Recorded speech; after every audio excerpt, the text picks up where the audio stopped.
আরমান, সাফিন ও নীরা বুঝতে পারে তাদের শৈশবের এক ভয়ঙ্কর ঘটনা হারিয়ে গিয়েছে স্মৃতি থেকে। মৃত্যুর দরজা বন্ধ করতে হলে তাদের পুরো স্মৃতি ফিরে পেতে হবে। ঠিক তখনই এক রহস্যময় মেয়ে হাজির হয়, যার নাম রেহানা। সে দাবি করে সে তাদের শৈশবের বন্ধু ছিল এবং মৃত্যুর দরজার ওপাশেই রয়ে গিয়েছিল। কিন্তু প্রশ্ন হল, রেহানা কি সত্যিই তাদের পুরনো বন্ধু, নাকি সে সেই দরজার ভেতর থেকে আসা কোনো অভিশপ্ত আত্মা? নীরা ভয় পেয়েও জিজ্ঞেস করল, তুমি কি সত্যিই আমাদের বন্ধু? কিন্তু আমরা তোমার কথা কখনো মনে করতে পারিনি। রেহানা বিষণ্ণ হাসল, হয়তো কারণ তোমরা ভুলতে চেয়েছিলে। আরমান দ্বিধান্বিত কণ্ঠে বলল, কিন্তু আমরা তোমার কথা ভুলতে চাই কেন? রেহানা ধীরে ধীরে বলল, কারণ আমি সেই দিন তোমাদের জন্য দরজা খুলেছিলাম। সাফিন হতবাক হয়ে গেল, তাহলে সেই ঘটনার জন্য তুমিই দায়ী? রেহানার চোখে অশ্রু জমতে শুরু করল। আমি বুঝতে পারিনি ওটা কি ছিল। আমি ভেবেছিলাম ওটা শুধু একটা সাধারণ খেলা। কিন্তু যখন দরজা খুলল ওরা আমাকে ধরে নিয়ে গেল। ওরা মানে? নীরা ফিসফিস করে বলল। রেহানা বলল, ওরা সেই ছায়ামূর্তি যারা মৃত্যুর দরজার ওপাশে বন্দী। তারা দরজাটা সম্পূর্ণ খুলতে চায়, যাতে তারা এই পৃথিবীতে বেরিয়ে আসতে পারে। আরমান আতঙ্কিত হয়ে বলল, তাহলে আমাদের তাড়াতাড়ি দরজা বন্ধ করতে হবে। হ্যাঁ, রেহানা বলল, কিন্তু এখন আর শুধু দরজা বন্ধ করলেই হবে না। ওরা আমাদের একজনকে দরজার ওপাশে নিয়ে যেতে চায়। নীরা শিউরে উঠল, মানে আমাদের মধ্যে একজনকে ত্যাগ করতে হবে। ঠিক তখনই চারপাশের বাতাস আবার ভারী হয়ে উঠল।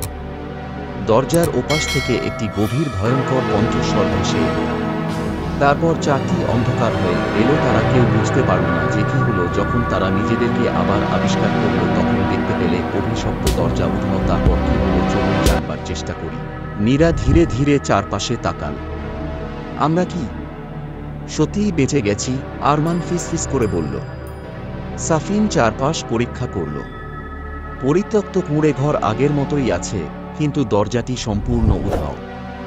সবকিছু ঠিকঠাক মনে হচ্ছে। সাফিন বলল, আমরা মুক্ত। নীরা কিছুটা সন্দেহের চোখে তাকাল। কিন্তু এটা এত সহজ হলো কিভাবে? তারা তিনজন ধীরে ধীরে ঘর থেকে বেরিয়ে এলো। বাইরে রাতের নিঝুম অন্ধকার ছড়িয়ে আছে। চারপাশের গাছপালাগুলো নিঃশব্দ, যেন প্রকৃতিও গভীর ঘুমে চলে গেছে। তাহলে আমরা কি স্বাভাবিক জীবনে ফিরে গেলাম? আরমান জিজ্ঞেস করল। চলো এখান থেকে বেরিয়ে পড়ি, সাফিন বলল। তারা ধীরে ধীরে কুঁড়ে ঘর থেকে বেরিয়ে মূল রাস্তায় হাঁটতে শুরু করল। কিন্তু ঠিক তখনই পেছনে একটা অদ্ভুত শব্দ শুনতে পেল। একটা মৃদু হাসির শব্দ বাতাসে ভেসে এলো।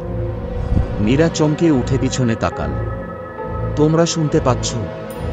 আরমান মাথা নেড়ে বলল, হ্যাঁ। এই হাসিটা রেহানার মতো না। কিন্তু রেহানা তো চলে গেছে। এটা সম্ভব না, সাফিন আতঙ্কিত কণ্ঠে বলল। ঠিক তখনই বাতাসে ফিসফিসানি শোনা গেল। তোমরা কি সত্যিই মুক্ত হয়েছ? নীরা হঠাৎ অনুভব করল তার শরীর যেন ভারী হয়ে যাচ্ছে। আরমানও এক মুহূর্তের জন্য মনে হলো চারপাশের সবকিছু কেমন যেন অস্পষ্ট হয়ে যাচ্ছে। কিছু একটা ঠিক নেই, সাফিন চিৎকার করে উঠল। নীরা আতঙ্কিত কণ্ঠে বলল, আমরা কি আসলেই ফিরে এসেছি, নাকি এটা কেবল একটা বিভ্রম?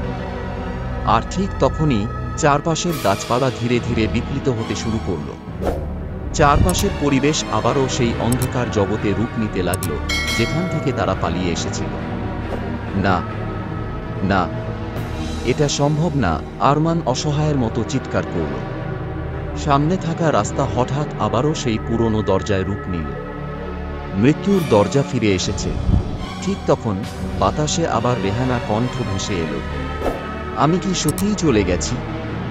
নীরা পেছনে তাকাতেই দেখে রেহানা ঠিক তাদের সামনে দাঁড়িয়ে আছে। কিন্তু এবার তার চোখ দুটো আগুনের মতো জ্বলছে। তুমি তো দরজার ওপাশে চলে গিয়েছিলে, আরমান হতবাক কণ্ঠে বলল। রেহানা মৃদু হাসল। হয়তো আমি চলে গিয়েছিলাম, হয়তো আমি ছিলাম না, হয়তো আমি সবসময় তোমাদের সাথে ছিলাম। তাহলে তুমি কি সত্যিকারের রেহানা? সাফিন ফিসফিস করে জিজ্ঞেস করল।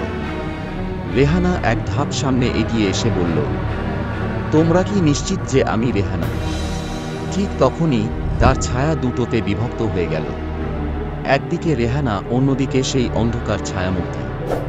একজন সত্যিকারের রেহানা, আর একজন দরজার অভিশাপ।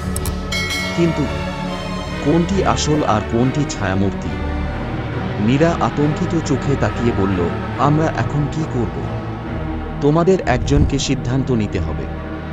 ছায়ামূর্তি কাঁপানো কণ্ঠে বলল, একটি পথ বাস্তবের দিকে নিয়ে যাবে, আরেকটি পথ চিরকালের জন্য এই অভিশপ্ত জগতে আটকে ফেলবে। তারা কি সত্যিকারের রেহানাকে চিনতে পারবে, নাকি ভুল সিদ্ধান্ত নিয়ে চিরতরে ফেঁসে যাবে?